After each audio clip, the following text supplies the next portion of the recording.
Hello, j'espère que vous allez bien. Salut, salut, salut. Je déteste toujours mes intros, je sais pas pourquoi. Je déteste toujours mes intros. Alors bonjour, j'espère que vous allez bien. Moi ça va très bien. Bienvenue dans Talk with Karen. Talk with Karen. Welcome everybody. Alors je vous remercie d'abord d'avoir suivi les vidéos précédentes sur le bilan des 3 dernières années de ma vie, sur les amitiés compliquées. Merci pour le soutien, merci pour les likes. Et merci de faire encore de même pour cette vidéo aussi. Je suis vraiment contente d'être là avec vous. J'avais fait une annonce sur Instagram comme quoi que j'allais commencer une série de vidéos. Et on est là pour ça. J'ai réfléchi à un thème, à un titre pour la série de vidéos. J'ai pas trouvé. Je me suis dit, je dois trouver quelque chose d'extraordinaire, de particulier. Parce que cette série de vidéos est consacrée... on aura des moments où on va discuter sur les mentalités congolaises. Ce qu'il y a de mauvais dans nos mentalités, ce qu'on doit vraiment changer, ces mentalités-là qu'on doit renouveler, hein, là où il faut un peu de mise à jour, notre façon d'agir, notre façon de faire, notre façon de penser, parce qu'on aime bien dire, bon, c'est pas qu'on aime bien dire, mais c'est vrai que au Congo, en RDC, on a un sérieux problème de mentalité. Et ça arrive souvent en Afrique en tout cas, parce on a hérité de plein de choses. On a eu un passé vraiment négatif, chargé, un passé qu'il est même difficile de nommer en fait, ce passé-là. Je ne sais pas si je vais dire un passé macabre, c'est difficile de nommer comme passé, avec la colonisation et tout ce qui va avec. C'est vrai qu'il y a eu des colonisations, mais dans la tête, il y a aussi des choses qui doivent se passer. Il y a un travail qui doit se passer aussi dans la tête. Et justement, on est là pour parler de ce genre de choses, parler de notre mindset, de ces choses qu'on doit vraiment changer. Donc, je vous dis bienvenue. Abonnez-vous, faites ça bien, soutenons-nous. Il faut vraiment qu'on soit une communauté soudée où on peut discuter. Et surtout, je ne vais pas de ces gens-là qui viennent sans mettre de commentaires, sans mettre de likes. Tu regardes la vidéo, tu mets ni like ni commentaire. Non, non, non. Ici, c'est vraiment, je vais dire, comme un cercle où on discute. Tu ne peux pas passer sans laisser un commentaire. Tu ne peux pas aussi manquer de mettre un like, quand même, si ça t'a plu la vidéo. Donc, faisons ça bien. Tu ne peux pas manquer aussi de partager, si ça t'a plu. Le titre que j'ai trouvé pour notre série de vidéos, je vais consacrer toute une playlist à ça. Le titre, c'est Délivrance. Voilà, bienvenue dans épisode Délivrance, épisode 1 de notre série de vidéos Délivrance. Aujourd'hui, je voulais parler de quelque chose. Je voulais parler de l'unité entre nous, les Congolais.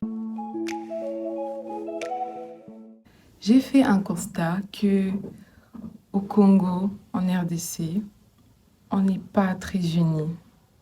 On ne sait pas vraiment se mettre ensemble, travailler ensemble pour y sortir quelque chose de bon. On a vraiment un manque d'unité qui est vraiment, on va dire, c'est très remarquable. On manque réellement de ça. Des fois, on ne sait pas marcher ensemble, faire les choses ensemble. Au Congo, tout le monde veut prendre le devant. Tout le monde veut être vu, tout le monde veut être boss. Surtout nous, on aime bien être boss. Hein. Je dois être boss, je dois être chef, CEO. Hein. On aime ça. On aime vraiment être vu et avoir le devant de la scène. Tout le monde se précipite pour avoir le devant de la scène. Et on ne peut pas voir un groupe de personnes qui s'assemblent pour investir, afin d'investir pour le succès d'une autre personne. Donc, on veut tous être chef, boss. Tu verras pas, je vais donner un exemple. Tu verras pas des gens qui vont se dire, ah, on a notre ami, il a du talent, on sent il a vraiment quelque chose de particulier. Alors, on va s'assembler, rassembler l'argent, les moyens pour que notre ami aille de l'avant, pour propulser notre ami. Ben, ça arrive rarement, ce genre d'initiative. Ça arrive rarement, presque jamais, en fait. Tout le monde veut être star, tout le monde veut être vu, tout le monde veut être acclamé. Et on ne sait pas travailler ensemble. On ne sait pas travailler même pour le succès d'une personne. On se dit, vas-y, on va investir en un proche, en une personne qu'on connaît, on croit en elle. On va investir en elle pour qu'elle puisse aller de l'avant, pour qu'elle puisse réussir. Chez nous, on pense que seconder une personne, c'est être faible. Donc, pour nous, c'est vraiment ça. On pense que seconder une personne, c'est être faible. Je vais donner un exemple comme dans les spectacles. Au fait, ce qui fait la grandeur d'un spectacle, ce n'est pas seulement ce qu'on voit. C'est même les choses qui sont dans les coulisses. Les gens qui travaillent derrière les rideaux, ils ne sont pas inférieurs, ils ne sont pas moins que celui qui preste devant le public. Non. C'est pas parce que tu n'es pas vu que tu ne fais rien. C'est pas que être vu, c'est faire quelque chose d'important. Non, tu peux travailler dans les coulisses, derrière les rideaux, mais tu es important. Sans toi, il y aura pas tout ce spectacle-là. Donc, dans le spectacle, c'est pas seulement ce qu'on voit qui est important. C'est pas seulement ce qu'on voit qui fait le spectacle, mais c'est le tout, même ce qu'on ne voit pas. Et nous, on pense que c'est gonder, être à l'ombre, en fait, n'est pas être vu, c'est être inférieur, c'est être faible. Or, c'est pas ça. Imagine si tu travailles, par exemple, pour le succès de ton ami. Tu investis auprès de ton ami.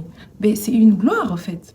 C'est vraiment une gloire. Tu es quelqu'un de spécial. Tu oses croire, avoir confiance en ton ami, travailler pour qu'elle puisse aller de l'avant. C'est pas être faible. C'est quelque chose, moi je dis, c'est quelque chose de particulier, c'est énorme. Il faut pas, moi je me dis aussi, tout le monde n'est pas appelé à avoir le devant de la scène. Il y en a qui sont appelés à avoir le devant, à prester comme ça. Il y en a qui sont appelés à travailler, manager, à travailler pour le succès des autres. C'est pas parce que tu es là, tu travailles. Attends, j'essaye de bien parler en fait. Excusez-moi si j'ai fait un petit peu des pauses. Disons, un monsieur, vous avez certainement vu ça, un monsieur qui a travaillé dans la maison de Michael Jackson. Il était nobody, hein, il était personne. Mais quand Michael Jackson est mort, après on a fait le documentaire de Michael Jackson, on va chercher cette personne-là qui était nobody. Et on va la proposer, on va proposer à la personne même 10 000 dollars juste pour soutirer une petite information, juste pour connaître une petite chose sur Michael Jackson. Mais imagine que cette personne-là, que peut-être à ce moment on méprisait, aujourd'hui elle devient précieuse. On la cherche partout, on a besoin de l'entendre. Ah, waouh, c'est une gloire, tu as travaillé dans la maison de Michael Jackson. Ah, t'as fait ça, t'as fait ça. Je dis pas forcément que tu dois travailler pour ton ami de je sais quelle façon, mais c'est juste pour dire que travailler pour le bien d'une personne, c'est pas toujours être faible, c'est pas Isa Hello comme un bêté. C'est ça que j'essaye de dire. Et que si tu œuvres pour le succès de ton ami, tu investis, tu choisis de croire en ton ami, ben, automatiquement, quand il va réussir, toi aussi, tu auras réussi. Quand il va évoluer, il va être élevé, toi aussi, tu auras ta part, toi aussi, tu seras béni, toi aussi, tu ne vas pas manquer. Vous allez vous réjouir ensemble, en fait. C'est ça. C'est une gloire que de croire en une personne, œuvrer pour son succès, seconder une personne, ce n'est pas être faible. Et donc, on aime tellement être chef.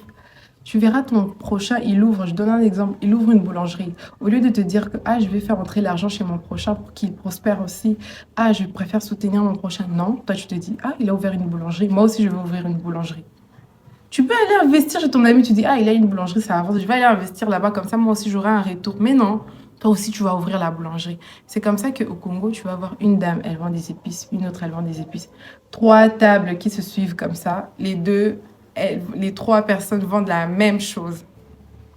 Vous pouvez simplement vous dites que notre amie, elle évolue bien, on va rassembler l'argent, on investit et tout chez elle. Nous aussi, on aura notre part. Mais non, nous tous, on va vendre des épices, concurrence. En soi, c'est bien d'aspirer à des grandes choses, d'aspirer à être vu, ouais, aspirer à être boss, son propre boss, c'est haut. Mais on peut aussi travailler ensemble, c'est une bonne chose. On peut aussi se mettre ensemble. C'est bien de travailler... c'est bien de désirer à être chef, mais c'est aussi bien de choisir d'investir dans ce que ton prochain fait. Tu investis, tu crois en la personne. It's very important. Donc moi, je pense que ça manque cruellement d'unité. On est tout le temps là, chacun de son côté. On ne sait pas se mettre ensemble pour ressortir quelque chose de bon. Ça ne nous arrive presque pas. Donc, unité, je pense que j'ai fini. La deuxième chose que je voulais dire, pour moi, c'est très important de parler de cette chose.